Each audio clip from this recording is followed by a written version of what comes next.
Meetings ಎಲ್ಲ ಆಗಿದೆ, ಎರಡೂ ಪಾರ್ಟಿಯಿಂದ ಮೀಟಿಂಗ್ಸ್ ಆಗಿದೆ NDA ಇಂದ.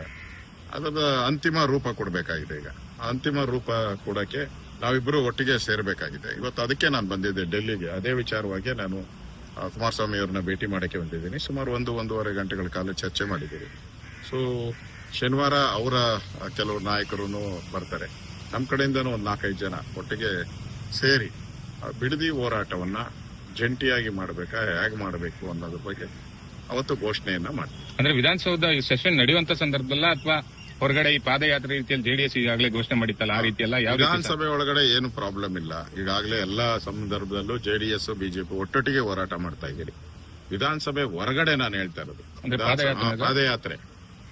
ರಿಗಾರ್ಡಿಂಗ್ ಪಾದಯಾತ್ರೆಗೆ ಸಂಬಂಧಪಟ್ಟಂತೆ ಶನಿವಾರ ಕುಮಾರಸ್ವಾಮಿ ಅವರು ಬೆಂಗಳೂರಿಗೆ ಬರ್ತಾ ಇದ್ದಾರೆ. ಆ ಸಂದರ್ಭದಲ್ಲಿ ನಾವು ನಮ್ಮ ಕಡೆಯಿಂದ ಒಂದು 3-4 ಜನ, ಅವ್ರ ಕಡೆಯಿಂದ 3-4 ಜನ ಸೇರಿ ನಾವು ಈ ಹೋರಾಟ ಹೇಗ್ ಮಾಡಬೇಕು ಅನ್ನೋದು ಅಂತಿಮ ರೂಪರೇಖೆಗಳನ್ನ ಕೊಡ್ತೀವಿ ನಾವು.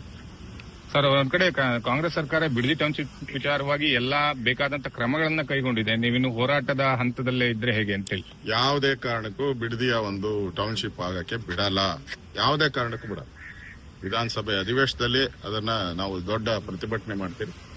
ಮಾಡಿಲ್ಲ ಅಂದ್ರೆ ಅಧಿವೇಶನ ನಡೆಯೋದೇ ಕಷ್ಟ ಆಗ್ತೈತೆ. ಆ ಪರಿಸ್ಥಿತಿ ನಿರ್ಮಾಣ ಆಗ್ತೈತೆ. ಅದಾಗದ್ ಬೇಡ. ರೈತರನ್ನ ಒಕ್ಕಲೆಬ್ಬಿಸುವಂತ, ಹಳ್ಳಿಗಳನ್ನ ಒಕ್ಕಲೆಬ್ಬಿಸುವಂತ ಕೆಲಸವನ್ನ ಮಾಡಕ್ಕೆ ಯಾವುದೇ ಕಾರಣಕ್ಕೂ ಬಿಡಲ್ಲ. ಎನಿ ಕಾಸ್ಟ್ ಬಿಡಲ್ಲ. ಸರ್, ಈ ಹೈಕಮಾಂಡ್ಗೆ ದುಡ್ಡು ಕೊಡೋದು ಅದು ಇದು ಅಂತ ಹೇಳಿದ್ರೆ ಇನ್ನೂ ಭ್ರಷ್ಟಾಚಾರ ನಡೀತಿದೆ ಅಂತ ಹೇಳಿ ಸಚಿವರಾಗಿ 1-2 ದಿನ ಆಗಿದೆ ಅಷ್ಟೇ ಪ್ರಮಾಣ ವಚನ ಸ್ವೀಕಾರ ಮಾಡಿ. ಅಷ್ಟು ಬೇಗ ಇಷ್ಟು ದೊಡ್ಡ ಆರೋಪಗಳ? ಭ್ರಷ್ಟಾಚಾರದ ಸಂಪುಟ ಇದು. ಭ್ರಷ್ಟಾಚಾರಿಗಳ ಸಂಪುಟ, ಪೇಮೆಂಟ್ ಸೀಟ್ಗಳ ಸಂಪುಟ ಇದು.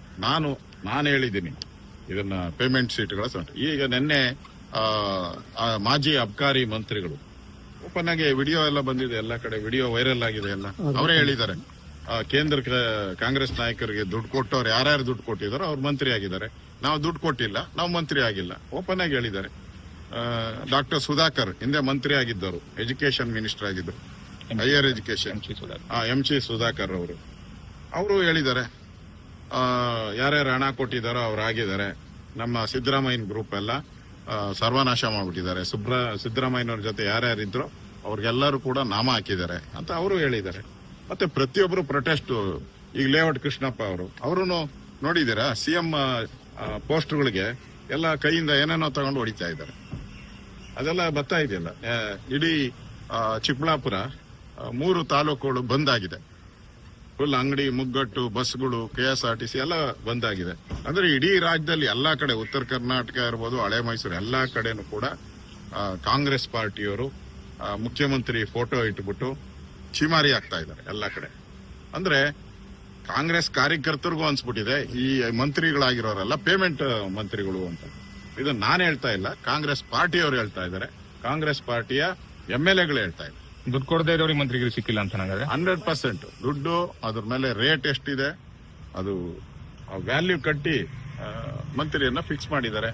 ಇದನ್ನೆಲ್ಲರೂ ಹೇಳ್ತಾ ಇದಾರಲ್ಲ. ಯಾರೇ ಕಾಂಗ್ರೆಸ್ MLAಗಳನ್ನ ಕೇಳಿ ಅವರೆಲ್ಲ ಹೇಳ್ತಾ ಇದ್ದಾರೆ, ಕಾರ್ಯಕರ್ತರು ಹೇಳ್ತಾ ಇದ್ದಾರೆ. ನಿನ್ನೆ ಕಾಂಗ್ರೆಸ್ ಆಫೀಸ್ ಮುಂದೆ ದೊಡ್ಡ ಪ್ರತಿಭಟನೆ ನಡೆದೋಗಿದೆ. ಅದರಿಂದ ಇಲ್ಲಿ ಮುಚ್ಚುಮರೆ ಪ್ರಶ್ನೆನೇ ಇಲ್ಲ. ಇದು ದುಡ್ಡು ಕೊಟ್ಟು ಮಂತ್ರಿಗಳಾಗಿರುವಂತದ್ದು ಜಗಜ್ಜಾಹಿರಾತ. ಇದರಲ್ಲಿ ಇಡೀ ಕಾಂಗ್ರೆಸ್ ನಿಷ್ಠಾವಂತ ಕಾರ್ಯಕರ್ತರು ಯಾರಿದ್ರು ಅವರೆಲ್ಲರೂ ಕೂಡ ಬೀದಿಗಿಳಿದು ಹೋರಾಟ ಮಾಡ್ತಾ ಇರೋದೇ ಸಾಕ್ಷಿ. ಅವರು PC ಮೋಹನ್ ಅವರು ನಮ್ಮ HD ಕುಮಾರಸ್ವಾಮಿ ಅವರನ್ನ ಭೇಟಿ ಮಾಡಿ ಇಲ್ಲೇ ಊಟನೂ ಕೂಡ ಮಾಡಿದಿರಿ, ಮಾತುಕತೆ ಆಡಿದಿರಿ.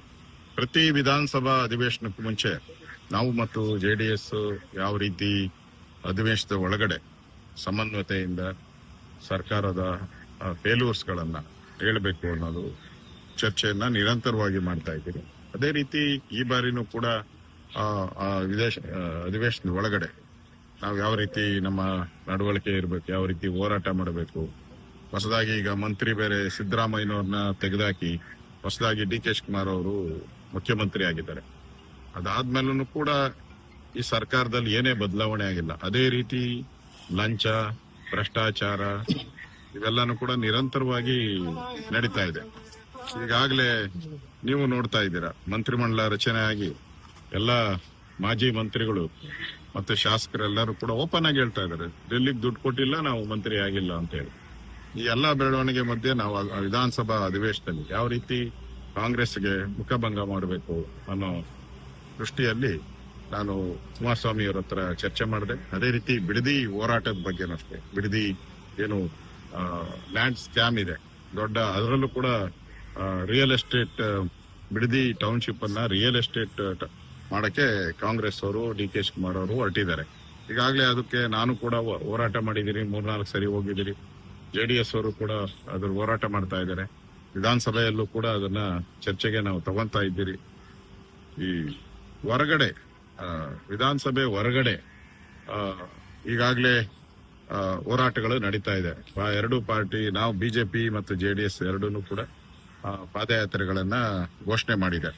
ಆದ್ರೆ ನಮ್ಮ ಈ ಸರ್ಕಾರವನ್ನ, ಕಾಂಗ್ರೆಸ್ ಸರ್ಕಾರವನ್ನು ಎದುರಿಸೋ ದೃಷ್ಟಿಯಿಂದ ನಾವು ಯಾವ ರೀತಿ ಹೋರಾಟ ಮಾಡಿದ್ರೆ ಒಳ್ಳೇದಾಗುತ್ತೆ ಅನ್ನೋ ದೃಷ್ಟಿಯಿಂದ ನಾನು ಅವ್ರ ಜೊತೆ ಚರ್ಚೆ ಮಾಡಿದ್ದೀನಿ. ಅದಕ್ಕೆ ನಾನು ಶನಿವಾರ ಕುಮಾರಸ್ವಾಮಿ ಅವರು ಬೆಂಗಳೂರಿಗೆ ಬರ್ತಾ ಇದ್ದಾರೆ. ನಮ್ದು ಶುಕ್ರವಾರ ಮೀಟಿಂಗ್ ಇದೆ. ನಮ್ದು ನಾನು ಇಂಪಾರ್ಟೆಂಟ್ ಸುಮಾರು 12 ಜನ ನಮ್ಮ ಮುಖಂಡರನ್ನ, ರಾಜ್ಯದ ಅಧ್ಯಕ್ಷರು ವಿಜಯೇಂದ್ರ ಅವ್ರನ್ನೆಲ್ಲರೂ ಕೂಡ ನಮ್ಮ ಚೇಂಬರ್ ಅಲ್ಲಿ ಮೀಟಿಂಗ್ ಕರೆದಿದ್ದೀನಿ. ನಾನು ಅಲ್ಲಿ ಚರ್ಚೆ ಮಾಡ್ತೀರಿ. ಅದಾದ್ಮೇಲೆ JDS ಜೊತೆ ಒಂದು ಸಮನ್ವಯ ಸಮಿತಿ ಮಾಡೋ ದೃಷ್ಟಿಯಿಂದ JDS ಮತ್ತು ಬಿಜೆಪಿಯ ಒಂದು ಸಮನ್ವಯ ಸಮಿತಿನೂ ಆಗಬೇಕು. ಅದೇ ರೀತಿ ಹೊರಗಡೆ ರಾಜ್ಯದಲ್ಲಿ ಯಾವ ರೀತಿ ಹೋರಾಟ, ಬಿಡದಿ ಹೋರಾಟವನ್ನ ಒಟ್ಟಿಗೆ ಮಾಡ್ಬೇಕಾ ಹೇಗೆ ಅನ್ನೋದ್ರ ಬಗ್ಗೆನೂ ಶನಿವಾರ ನಾವು ಕುಮಾರಸ್ವಾಮಿ ಅವರು ಕೂತು ಚರ್ಚೆ ಮಾಡಿ ಒಂದು ಘೋಷಣೆಯನ್ನ ಮಾಡ್ತೀರಿ. ಅದಾದ್ಮೇಲೆ ನಮ್ಮ ಹೋರಾಟ ಇನ್ನೂ ಪ್ರಖರವಾಗಿ ಆಗೋ ರೀತಿ ಕೆಲಸ ಮಾಡ್ತೇವೆ. ಸರ್, ಬಿಡದಿ